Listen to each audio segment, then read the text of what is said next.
கூடாது யாரும் சொல்லலையே. எங்கேயுமே நீங்க சொல்ற வேர்ட்ஸ் நான் பயன்படுத்தினதே கிடையாது. நீங்களா எக்ஸ்ட்ராவா ஒரு வேர்ட் போட்டு சொல்றீங்க. அப்படி கிடையாது. சரி, அது ஏன் விஜய்னு ஏன் நீங்க எடுத்துக்கிறீங்க? எதிர்க்கவே இல்லையா? எங்க வீட்டு பையன் தானே நான் எல்லா இடத்துலயும் சொல்லிட்டு இருக்கேன். உங்க கண்ணுக்கு ஏன் எதிர்பார்க்கிறீங்க? அப்படியெல்லாம் கிடையாது. அது பாக்குறவங்க கண்ணோட்டத்தை பொறுத்து.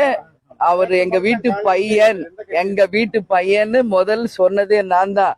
அதனால நாங்க 20 வருஷம் ஆயிடுச்சு. அதனால நான் சொல்றேன், வரட்டும், அவரும் தன்னை நிரூபிக்கட்டும் அப்படின்னு தான் நான் சொல்றேன்.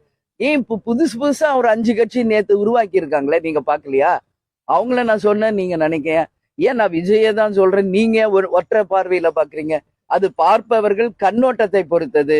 நான் என்ன பொறுத்த வரைக்கும் தெளிவா சொல்லியிருக்கேன், விஜய் எங்க வீட்டு பையன், அதுல மாற்று கருத்து கிடையாது.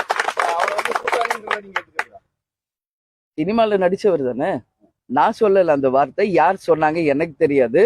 அதனால சினிமாவில் நடித்தவர்கள் அது யாராக இருந்தாலும்,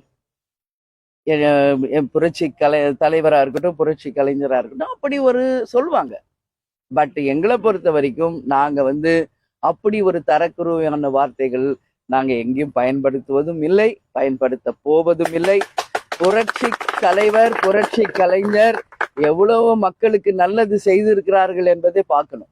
அதனால சினிமாவில் நடித்தவர்கள் இன்னைக்கு மக்கள் மனசுல நீங்காத இடம் பிடிச்சிருக்காங்கன்னா அது மிகப்பெரிய அளவுல மக்களுக்கு அவங்க ஆற்றிய பணி, உதவி அப்படிங்கிறத தான் நான் பாக்குறேன்.